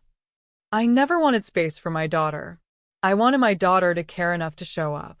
I'm here now, Sarah said desperately. I'm trying to help you now. Are you? Or are you trying to steal from me? The accusation hung in the air between us like smoke from a gun. Sarah's mouth opened and closed, but no sound came out. Let me tell you what's really happening here, I continued, my voice deadly calm. You abandoned me during the worst period of my life, then showed up the moment you heard I'd inherited money. You've spent months manipulating me, lying to me, and plotting to gain control of my assets. And now you're sitting in my home trying to get me to sign forged documents that would transfer my entire inheritance to you. They're not forged, Sarah protested weakly. Really? Then you won't mind if I call my real lawyer to verify their authenticity. Sarah's face crumbled as she realized her scheme was unraveling. Mom, please, you don't understand. We're desperate. Richard's gambling debts, Emma's tuition, the mortgage. We're going to lose everything. And you thought the solution was to steal from the mother you abandoned during cancer treatment. I wasn't trying to steal. What would you call it? You broke into my home, copied my personal documents, practiced forging my signature, and now you're trying to trick me into signing papers that would give you control of millions of dollars I inherited from a brother who specifically wrote you out of his will because of how you treated me. Each accusation landed like a hammer blow. Sarah began to cry, not the manipulative tears she'd used before, but the genuine anguish of someone who had finally been caught. I'm sorry, she sobbed. I know I was wrong, but I didn't know what else to do. We're going to lose the house. Emma might have to drop out of college. Richard says if we don't pay his debt soon, bad things might happen. So, you decided to commit multiple felonies against your own mother? I thought maybe if I could just get access to some of the money, I could pay off the debts and then work out a proper arrangement with you later. The admission was exactly what I needed. Sarah had just confessed to breaking and entering, forgery, and attempted fraud while being recorded by multiple cameras. Sarah, I said gently, do you remember what you told Richard about my health? About helping things along if I didn't die naturally? Her face went ashen. You heard that. I heard everything. Every lie you told Emma about why you didn't visit during my treatment. Every conversation with Richard about my money. Every plan to steal from me, or worse. Sarah stared at me in horror as she realized the scope of her exposure. She thought she was manipulating a sick old woman, but she'd actually been confessing her crimes to someone who was documenting everything. What are you going to do? She whispered.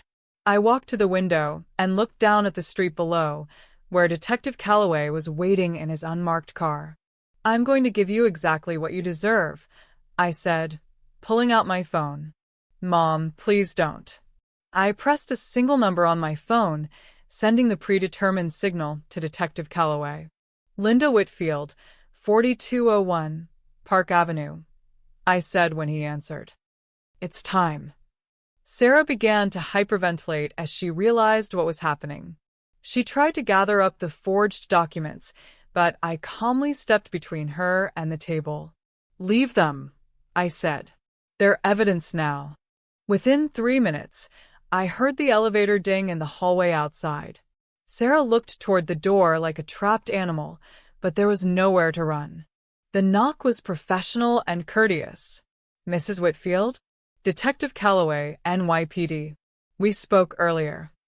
I opened the door to admit Detective Calloway and 2 uniformed officers. Sarah had collapsed into a chair, all fight drained out of her. "Sarah Moore?" Detective Calloway asked, though he already knew the answer. Sarah nodded mutely. "Mrs. Moore, you're under arrest for breaking and entering, forgery, attempted fraud, and elder abuse. You have the right to remain silent." As the detective read Sarah her rights, I watched my daughter's life collapse around her. The handcuffs looked surprisingly delicate on her wrists, but their symbolic weight was enormous. "Mom," Sarah said as the officers prepared to lead her away, "please don't do this. Think about Emma. Think about the family." I looked at this woman who had abandoned me during cancer treatment, lied to her own daughter about my wishes, forged my signature, and plotted to steal my inheritance, and felt nothing but cold satisfaction. I did think about family, Sarah. For 3 years, I thought about how my family had abandoned me. Now it's time for my family to think about the consequences of that choice. As they led her toward the elevator, Sarah turned back one more time. "I'm still your daughter," she said desperately. "My daughter died 3 years ago in a hospital room. You're just a criminal who happens to share my name." The elevator doors closed on her stunned face, and for the first time in years, my penthouse was truly peaceful. The trial of Sarah Moore began on a bitter January morning, with snow falling steadily on the courthouse steps and a wind that seemed to cut through even the thickest winter coats. I arrived precisely at 8:30 a.m., wearing my finest black wool coat over a burgundy suit, my silver hair perfectly styled, my grandmother's pearls gleaming at my throat. I wanted to look exactly like what I was, a dignified woman who had survived cancer and betrayal, and who now demanded justice. The media attention was modest but steady. Local news stations had picked up the story as an example of elder abuse within families, and several reporters were stationed outside the courthouse hoping for statements from the principals involved. Inside, the courtroom was perhaps half full, mostly with court personnel, a few journalists, and the scattered observers who attend trials out of curiosity or civic duty. Emma sat in the back row, looking pale and torn between loyalty to her mother and guilt over her grandmother's ordeal. I took my seat in the front row, directly behind the prosecution table where Assistant District Attorney Patricia Wells was organizing her files with methodical precision. Patricia was a seasoned prosecutor in her 40s who specialized in white-collar crimes and elder abuse cases. During our preparation sessions, she'd made it clear that Sarah's case was one of the most clear-cut examples of family financial exploitation she'd ever seen. Sarah entered the courtroom in handcuffs, flanked by 2 bailiffs. 3 months in jail awaiting trial had changed her appearance dramatically. Her blonde hair had grown out, showing gray roots she could no longer afford to color. She'd lost weight, and the orange jumpsuit hung loose on her diminished frame. Most tellingly, the confident arrogance that had characterized her attempts to manipulate me was gone, replaced by the hollow-eyed desperation of someone who had finally grasped the magnitude of their situation. Her court-appointed attorney, David Preston, was a competent enough lawyer but clearly overworked and underfunded. He'd attempted to negotiate a plea deal, but I had instructed Patricia to reject any offer that didn't include significant prison time. Some crimes, I told Patricia, require punishment that matches their moral weight, not just their legal classification. Judge Thomas Keating called the court to order with the brisk efficiency of someone who had presided over thousands of criminal cases. He was known for running a tight courtroom and having little patience for dramatics or delays. Patricia's opening statement was a masterpiece of prosecutorial precision.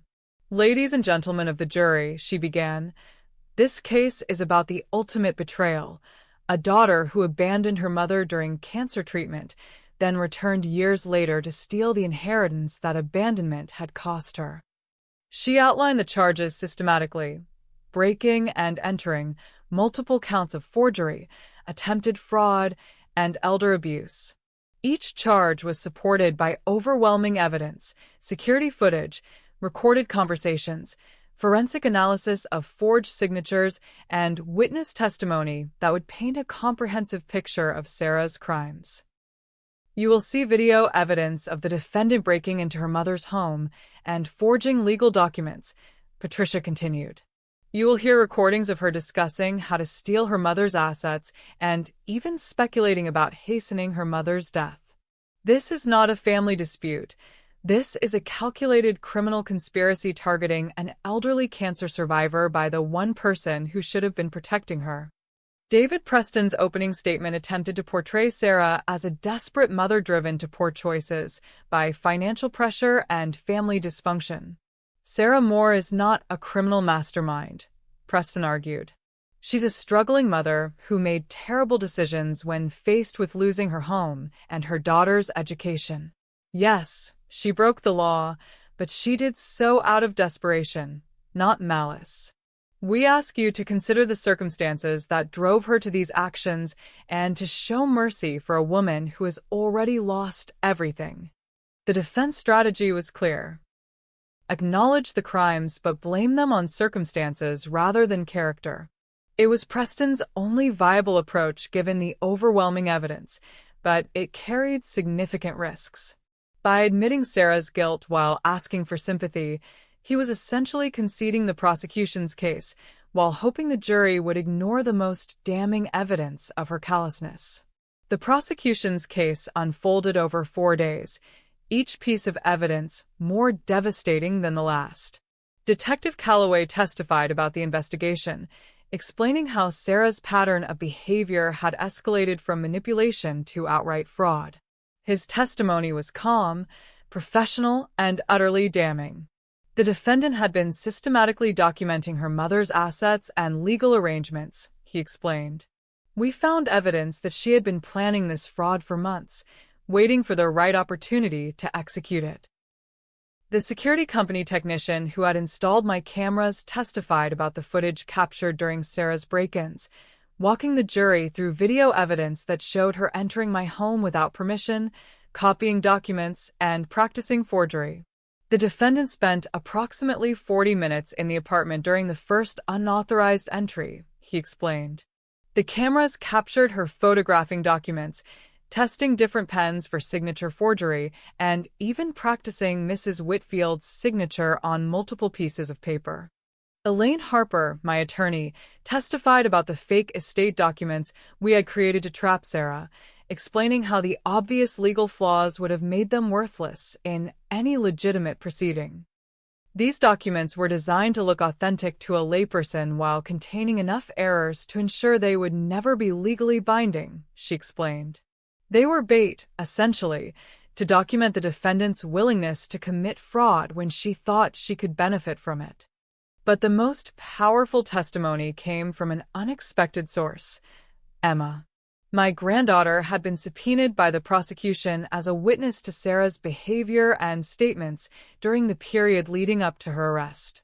Emma was 19 years old, but she looked younger as she sat in the witness box, her hands trembling as she was sworn in. Emma, can you describe your relationship with your grandmother during her cancer treatment? Patricia asked gently. Emma's voice was barely audible. I didn't see her. Mom told me that Grandma wanted space to heal, that visitors would be too stressful for her. Did you ever question this explanation? Not at the time. I was in college and I trusted what Mom told me. I thought Grandma really did want to be left alone. When did you learn that wasn't true? Emma began to cry, not the dramatic sobbing she'd used when begging me for reconciliation, but the quiet tears of genuine shame. When Grandma told me the truth, she said Mom never visited, never called, never helped with anything. For 3 years, while Grandma was fighting cancer, Mom just abandoned her. How did that make you feel? Horrified. Ashamed. I realized I'd been lied to about something so important, and I'd failed my grandmother when she needed family most. Preston objected that Emma's feelings weren't relevant to the criminal charges, but Judge Keating allowed the testimony to continue. The jury could see exactly what Sarah's lies had cost, Not just her relationship with me, but her relationship with her own daughter. Emma, did your mother ever discuss your grandmother's inheritance with you?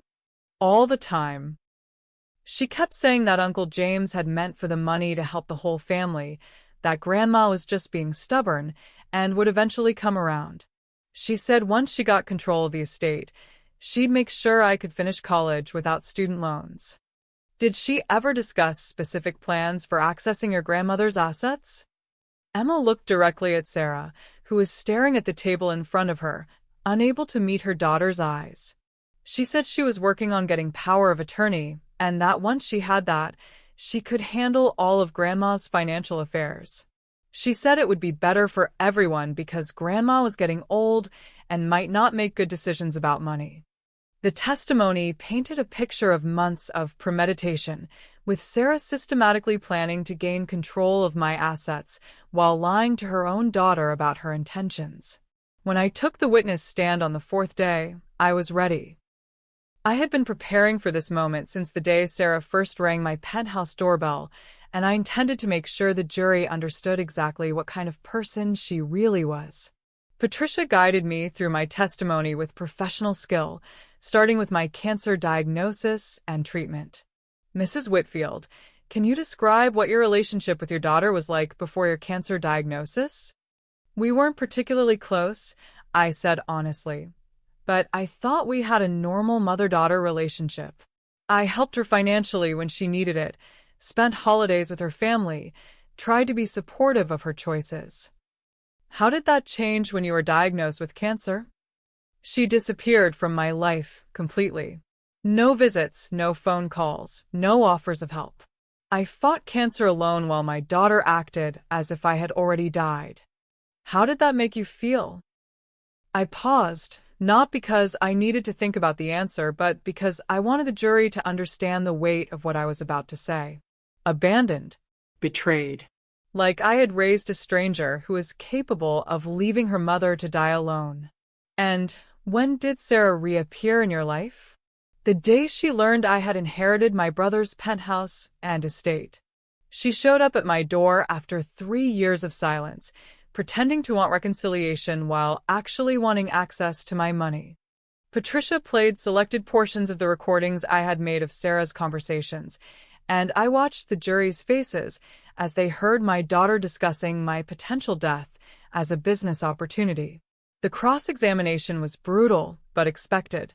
Preston tried to paint me as a vindictive woman who had deliberately entrapped Sarah, but every attack only reinforced the strength of our case. Mrs. Whitfield, isn't it true that you deliberately created fake documents to entrap your daughter? I created documents that allowed my daughter to reveal her true intentions. She chose to forge my signature and attempt fraud. Those were her choices, not mine. Didn't you manipulate this entire situation to punish Sarah for what you perceived as abandonment during your illness? Mr. Preston, there was no perception involved. Sarah abandoned me during cancer treatment. That's not an opinion. It's a documented fact. 3 years, no visits, no help, no concern for my welfare. She chose to write me out of her life when I was vulnerable. I simply chose to keep her out when she decided she wanted back in. Preston tried for an hour to crack my testimony, but every question only highlighted Sarah's abandonment and betrayal.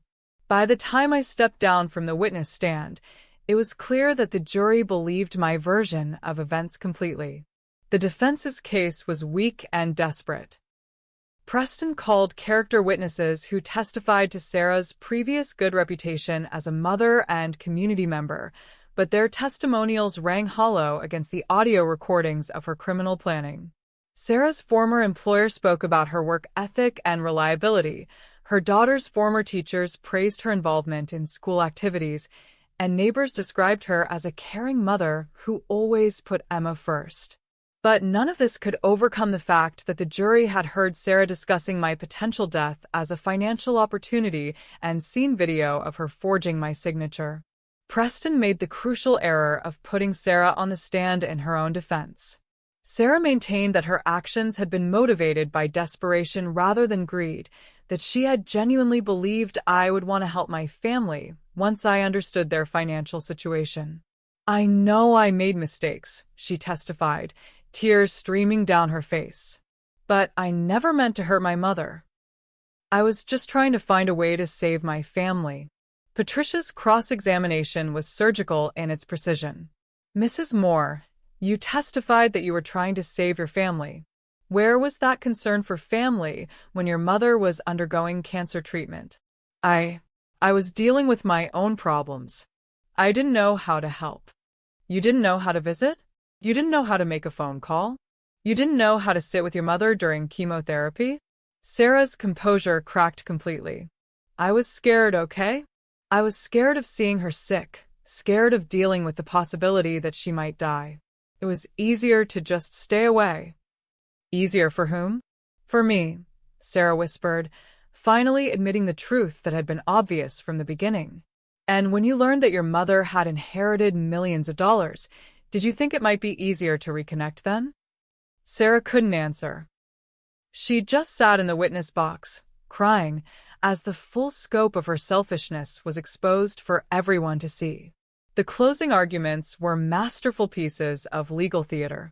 Patricia systematically destroyed any sympathy the jury might have felt for Sarah, emphasizing that desperation didn't justify elder abuse or fraud. The defendant wants you to believe that financial pressure excuses abandoning a cancer patient and then trying to steal her inheritance, Patricia concluded. But there is no excuse for this kind of betrayal. Sarah Moore made choices. The choice to abandon her dying mother, the choice to lie to her own daughter, the choice to commit multiple felonies against an elderly woman who had done nothing but love her. Those choices have consequences, and those consequences are what we're here to determine today. Preston made a valiant attempt to generate sympathy for his client, arguing that Sarah had already lost everything that mattered to her and that prison would serve no purpose except revenge. Sarah Moore has lost her family, her reputation, her freedom, and her relationship with her daughter, he argued. She's not a danger to society. She's a broken woman who made terrible decisions when faced with impossible circumstances. Mercy is not weakness. Sometimes mercy is justice. After deliberating for just 3 hours, the jury returned with their verdict. On the charge of breaking and entering, how do you find the defendant? Guilty. On the charge of forgery in the first degree, how do you find the defendant? Guilty. On the charge of attempted fraud, how do you find the defendant? Guilty. On the charge of elder abuse, how do you find the defendant? Guilty. Sarah collapsed as the verdicts were read, sobbing into her hands as the reality of lengthy imprisonment finally hit her. Emma fled the courtroom rather than watch her mother's complete breakdown. As the bailiffs prepared to lead Sarah away, she turned to look at me one final time. "I'm sorry, Mom," she whispered. "I'm so sorry for everything." I met her eyes with the same cold indifference I had shown throughout the trial. Sorry doesn't give me back 3 years of fighting cancer alone. Sorry doesn't erase the lies you told Emma. Sorry doesn't undo your attempt to steal from me. Sorry is just another word, Sarah, and words don't mean anything coming from you.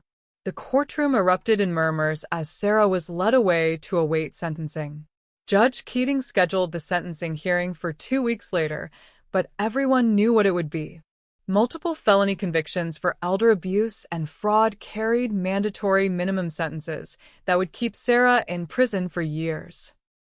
Justice, I reflected as I walked out of the courthouse into the cold winter air, was sometimes as satisfying as it was inevitable.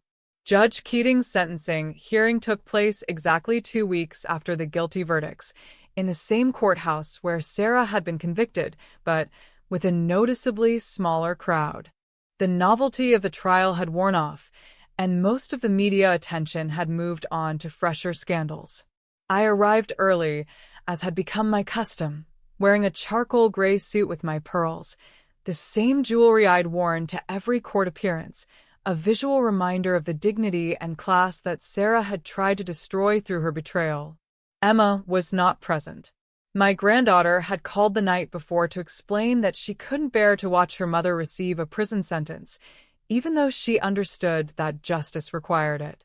"I love you, Grandma," she had said through tears. "And I'm grateful that you're finally getting justice.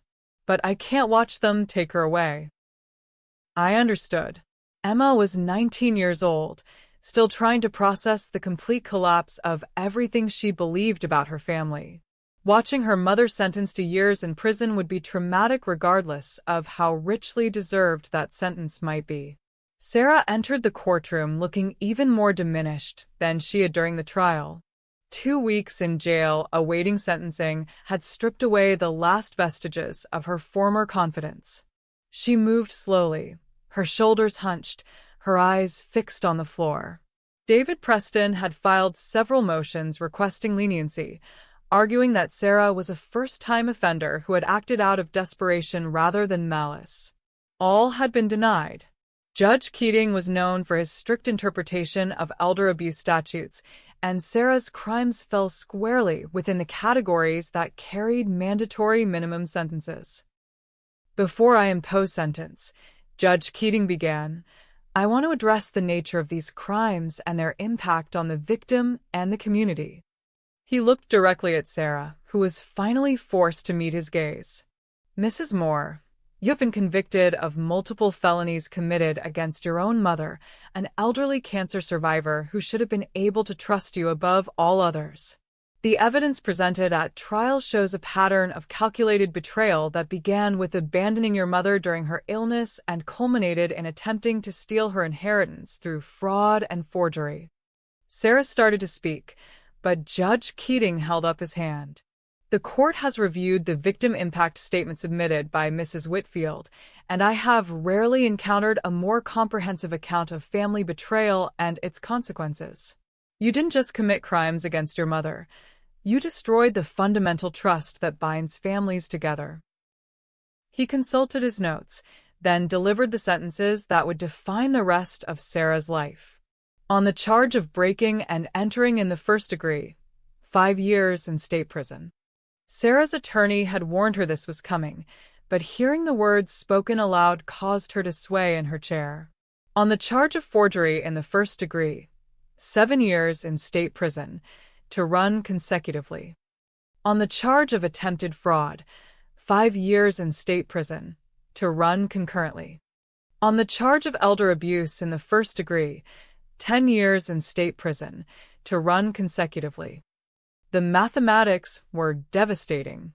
Even with the concurrent sentence, Sarah was looking at 22 years in prison. At 38 years old, she would be 60 before she was eligible for parole. Additionally, Judge Keating continued, "This court orders full restitution to Mrs. Linda Whitfield in the amount of $200,000, representing legal fees, security costs, and emotional damages." The restitution was largely symbolic. Sarah would never have the means to pay such an amount from prison, but it served as a formal recognition of the harm she had caused. Judge Keating concluded with a statement that would be quoted in legal journals studying elder abuse cases. This sentence reflects not only the severity of these crimes, but society's commitment to protecting elderly citizens from exploitation by family members. The defendant's actions represent a fundamental violation of the trust and care that children owe to their parents.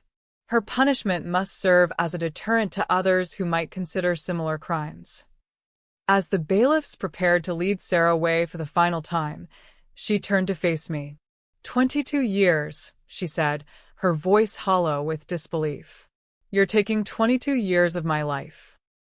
I looked at this woman who had abandoned me during cancer treatment, lied to her own daughter about my wishes, forged my signature, and attempted to steal my inheritance, and felt nothing but cold satisfaction. "You took 3 years from me when I was dying," I replied quietly. "You took my trust, my peace of mind, and my belief that family meant something. 22 years seems like a bargain in comparison. I'll miss Emma's entire adult life. I'll miss grandchildren I'll never meet. I'll miss everything that matters. Yes, you will. Just like I missed having my daughter's support when I needed it most. Sarah's face crumpled as the full impact of her sentence hit her. She would enter prison as a young woman and emerge as a senior citizen, having lost everything that had mattered to her. "This is too much," she whispered. "The punishment doesn't fit the crime." I stood up and walked closer to where she sat in handcuffs, wanting her to hear every word clearly. "The punishment fits your choices, Sarah. You chose to abandon your dying mother.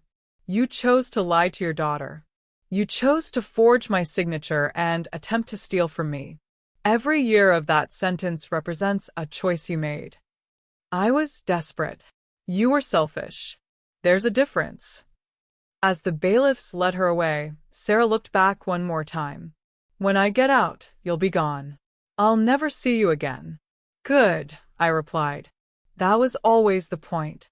Our book, Reclaiming Your Peace After Pain, contains powerful strategies for women who refuse to be victims. Like Linda, you have the strength to turn your pain into power, your betrayal into triumph. Don't let anyone convince you that your best days are behind you. They're not. Click the link in the description and discover how to reclaim your life today." The courtroom emptied slowly, with court personnel and observers filing out into the hallway where reporters waited for statements. I declined all interviews, having said everything I needed to say in court. Outside the courthouse, Detective Calloway approached me as I waited for my car. "How does it feel?" he asked. "Justice served after all this time?" "It feels exactly like what it is," I replied. "The natural consequence of choices freely made." "Any regrets about pushing for the maximum sentence?" I thought about that question seriously. Did I regret seeing my daughter sentenced to decades in prison? Did I feel any maternal instinct to show mercy, to ask for leniency, to try to preserve what remained of our relationship? "Detective," I said finally, "some betrayals are so complete that mercy becomes complicity. Sarah didn't just commit crimes against me, she destroyed the very concept of family loyalty. Her sentence ensures that other elderly parents won't suffer what I suffered." Detective Calloway nodded approvingly. "The Elder Abuse Unit sees cases like this more often than people realize. Your willingness to prosecute fully will make others think twice before trying similar schemes." As I rode back to my penthouse, I reflected on the journey that had brought me to this moment. 3 years ago, I had been a cancer patient abandoned by her own daughter, fighting for my life, while the person who should have been supporting me acted as if I had already died. Today, that daughter was beginning a 22-year prison sentence while I lived in luxury, surrounded by friends who respected me and supported by a granddaughter who had learned the difference between family and DNA. Some might call it revenge. I called it justice. The difference I had learned was in the method rather than the outcome.